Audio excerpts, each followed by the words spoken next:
प्रिय भाई बहनों, आज की सदस्य व्यक्तियों के लिए येशू ख्रिस्तांची मधुर नावाचे सप्रेम नमस्कार। आज के दिनांक 9 सप्टेंबर 2024 सोमवार। देवदूत सुंदर आहेत, पण तू आला आगेस एक असंख्य कंपनी। इब्री लोकांस 12 अध्याय 22 वचन। मी बऱ्याच घरातील भिंतीवर देवदूतांची चित्रे पाहिली आहेत। मला विशेषतः आठवते एक चित्रकला, एक तरुण मुलगा तुटलेल्या सगळं लाकडी फूल ओलंडून आणि त्यांच्या पंखाच्या बाजूला एक देवदूत पसरला, प्रेमळपणे त्यांचे संरक्षण। त्या देवदूतांचा चेहरा इतका सुंदर आहे आणि आम्ही त्याला तरुण मुलगा मार्गदर्शन पाहू शकतो। महान प्रेम, करुणा आणि काळजी, सगळं देव आपल्याला इतके प्रेम करतो आणि त्याने हजारो आणि 10,000 देवदूत दिले आहेत। ते सौंदर्याने भरलेले आहेत आणि स्तुतीचा गाण या सगळं ते प्रभूची उपासना करतात।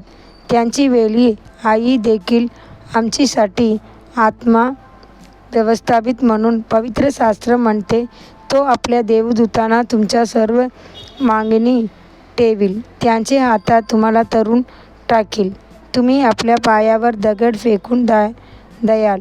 स्तोत्र 91 अध्याय 11 आणि 12 वचन। हे केवळ देवदूत नाही, पण आमचे प्रिय भगवान देखील आमच्यावर लक्ष ठेवतात आणि आमच्याबद्दल चिंता आपल्या आयुष्यातील प्रत्येक क्षण। त्यांचे सावध डोळे झोपू नका किंवा झोपलेले नाही। शास्त्र म्हणते, परमेश्वर तुझे रक्षणकर्ता आहे, परमेश्वर तुझ्या उजव्या हातावर तुझ्या सावली आहे। स्तोत्र 121 अध्याय 5 वचन।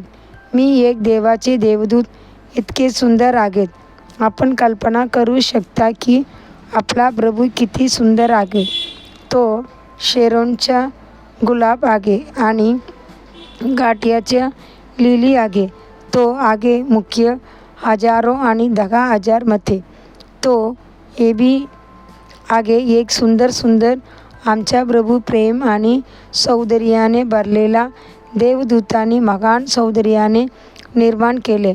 जेव्हा प्रभूने आपल्याला निर्माण केले तेव्हा त्याने आपले सर्व सौंदर्य दिले आणि आपल्या प्रतिरूपात आम्हाला निर्माण केले आणि मध्ये त्यांची प्रत त्याने आम्हाला सगळं त्याच्या केले, सन्मान आणि गौरव। पण जेव्हा मनुष्याने पाप केले तेव्हा त्या पवित्र सौंदर्याची नाश झाला। पवित्र शास्त्र म्हणते, सर्वांनी पाप केले आहे आणि देवाची गौरवाची कमतरता कमी केली आहे। रोमन्स 3 अध्याय 23 वचन। सुलामाईट स्त्री म्हणते, मी गडद आहे पण सुंदर। सलमोन 1 अध्याय 5 वचन। होय, आदामचे पाप आम्हाला गडद केले, परंतु आपल्या प्रभू येशू ख्रिस्ताचे रक्त आपल्याला स्वच्छ करते आणि पुन्हा सुंदर बनवते। पवित्र पापहीन देवदूत किती सुंदर आहेत। देवाचे दूत ज्ञान आणि सुंदर आहेत आणि प्रत्येक मौल्यवान दगडाने सजविले।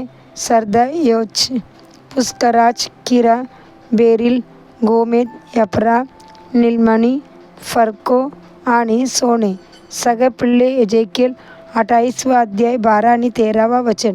देवाची मुले, राजाची चांगली निर्मिती विसरू नका। पुढील ध्यानासाठी वचन। माझा प्रिय 10,000चा पांढरा आणि रडलेला आहे। सलोमोन 5 अध्याय 10 वचन। दिवसासाठी बायबल वचन। सकाळी नीतिसूत्र 4 अध्याय 7 अध्याय। संध्याकाळी 2 कोरिंथियर 2 अध्याय। धन्यवाद।